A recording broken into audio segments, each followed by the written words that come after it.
અમદાવાદના નિકોલમાં મોટી દુર્ઘટના સર્જાઈ છે। નિકોલમાં કન્સ્ટ્રક્શન સાઇટ પર ભેખડ ધસી પડી। નવનિર્મિત બિલ્ડિંગમાં ભેખડ ધસતા એક મજૂરનું મોત નીપજ્યું છે। એક શ્રમિકના બહાર કાઢી સારવાર માટે ખસેડવામાં આવ્યો છે। ફાયર અને ઓઢવ પોલીસની ટીમ ઘટના સ્થળ પર પહોંચી છે અને બચાવ કામગીરી ચાલી રહી છે। નિકોલમાં કન્સ્ટ્રક્શન સાઇટ પર ભેખડ ધસતા એક મજૂરનું મોત નીપજ્યું છે તો વધુ એક મજૂરને બહાર કાઢી સારવાર માટે ખસેડવામાં આવ્યો છે।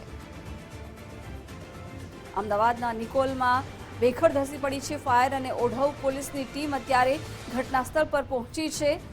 અમદાવાદના નિકોલમાં કન્સ્ટ્રક્શન સાઇટ પર ભેખડ ધસી પડી હતી।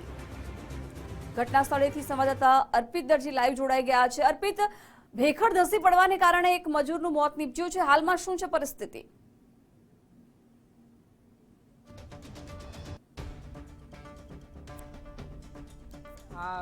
મનમોહન 4 રસ્તા આવેલા છે ત્યાં નિર્માણાધીન કન્સ્ટ્રક્શન સાઇટ હતી।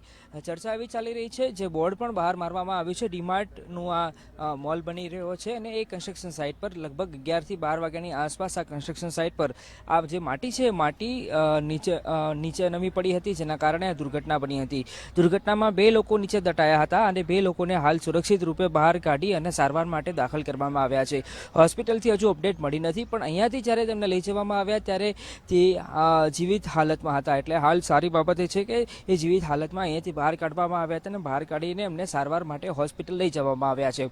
બાજુની કન્સ્ટ્રક્શન સાઇટ એટલે કે જે રેસિડેન્શિયલ એરિયા બની રહ્યો છે, ત્યાં હિટાચી હતું અને ત્યાંના લોકો હતા કન્સ્ટ્રક્શન સાઇટ પર। એ લોકોની મદદથી અને જે હિટાચી છે એની મદદથી બહાર લઈ જવામાં આવ્યા હતા અને એના કારણે બંનેના હાલ જીવ છે એ સુરક્ષિત રૂપે બહાર લઈ જવામાં આવ્યા હતા। અને હાલ ચર્ચા એવી છે કે એક વ્યક્તિ જે છે, એક મજૂર, એ મજૂરની હાલત ગંભીર છે અને ગંભીર હાલતમાં એને લઈ જવામાં ત્યાં એની સારવાર ચાલી રહી છે। ભાઈ, તમે જ્યારે હતા ત્યારે તમે તમારી નજરે શું જોયું, કેવી રીતે ઘટના બની, તમે કેવી રીતે એને બહાર કાઢ્યા 2 મજૂરોને?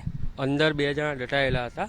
અંદર માટીની અંદર એકનું હેલ્મેટ બહાર દેખાતું હતું, બીજો અંદર દટાયેલો હતો, 4-5 ફૂટ અંદર દબાયેલો હતો। એ પછી ફાયરની ટીમ આવી અને હિટાચી વડે થોડું ઘણું ખોદકામ કરી અંદર માણસ જાય એ રીતના સગવડ કરી આપી અને પછી 2ને રેસ્ક્યુ કર્યા। જ્યારે ઘટના બની ત્યારે અહીંયા જે કન્સ્ટ્રક્શન સાઇટ છે એના કોઈ વ્યક્તિઓ હાજર હતા ખરા? નહીં, બધા ભાગી ગયા છે। બધા ભાગી ગયા છે। અહીંયા બીજી સાઇડ ચાલુ છે બાજુમાં, ત્યાંના બધા માણસોએ હેલ્પ કરી છે। એ લોકો બધા ભાગી ગયેલા છે અહીંથી। કોની આ કન્સ્ટ્રક્શન સાઇટ છે ભાઈ? આ ડીમાર્ટની કન્સ્ટ્રક્શન સાઇટ છે। તમે શું જોયું ત્યારે તમે અહીંયા આવ્યા ત્યારે? અમે આવ્યા તો 2 માણસ દટાઈ ગયેલા હતા, એક પૂરો દટાયેલો હતો, એમાંથી એક જીવતો નીકળી ગયો, એક બેભાનમાં હતો। કઈ હોસ્પિટલમાં લઈ જવામાં આવ્યા છે? ત્યારે સિંગરવા સરકારી હોસ્પિટલમાં લઈ ગયા।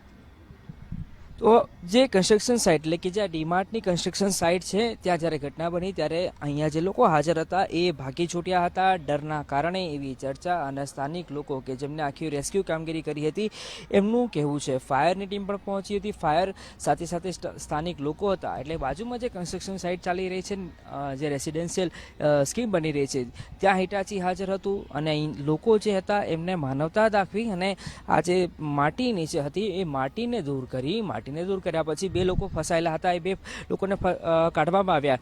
એક વ્યક્તિ હતો, એની હાલત હાલ ગંભીર છે અને એ ગંભીર હાલતમાં હાલ હોસ્પિટલમાં સારવાર લઈ રહ્યો છે અને પ્રાર્થના કરવામાં આવી રહી છે એમના પરિવારજનો દ્વારા કે એ જીવિત અવસ્થામાં રહે, કેમ કે અડધો એ દટાઈ ગયો હોવાની વાત પણ સામે આવી છે। એટલે ગંભીર પ્રકારની ઘટના કહેવાય, ઘોર બેદરકારી એટલા માટે કહેવાય જે ડીમાર્ટ કન્સ્ટ્રક્શન સાઇટ આવેલી છે, કેમ કે લોકોના કહેવા પ્રમાણે, જે લોકો પ્રત્યક્ષદર્શી હતા જ્યારે ઘટના બની ત્યારે જે લોકોએ જોયું છે એના કહેવા પ્રમાણે જ્યારે આ દુર્ઘટના બની ત્યારે આ જે કન્સ્ટ્રક્શન સાઇટ છે, કન્સ્ટ્રક્શન સાઇટ પરના જે લોકો હાજર હતા એ દૂર ભાગી ગયા હતા, એટલે ઘટના બની એટલે ડરના માર્યા ભાગી છૂટ્યા હતા। પણ આજુબાજુ જે લોકો હાજર હતા, અન્ય જે રેસિડેન્શિયલ સ્કીમ આવેલી છે ત્યાંના લોકોએ માનવતા દાખવી અને અહીં પહોંચ્યા હતા અને 2 લોકો ફસાયા હતા। 2 લોકોને ફાયર અને પોલીસની મદદથી બહાર કાઢી અને એમને સુરક્ષિત રૂપે લઈ જવાનો પ્રયાસ કર્યો, પણ એક વ્યક્તિ હતો બેભાન હતો અને બેભાન અવસ્થામાં એને સારવાર માટે લઈ જવામાં આવ્યો છે। અને હાલ હોસ્પિટલમાંથી જે અપડેટ મળી રહી છે કે એક જે બેભાન અવસ્થામાં મજૂર હતો એની હાલત ક્રિટિકલ છે, ગંભીર અવસ્થામાં છે અને હાલ એની સારવાર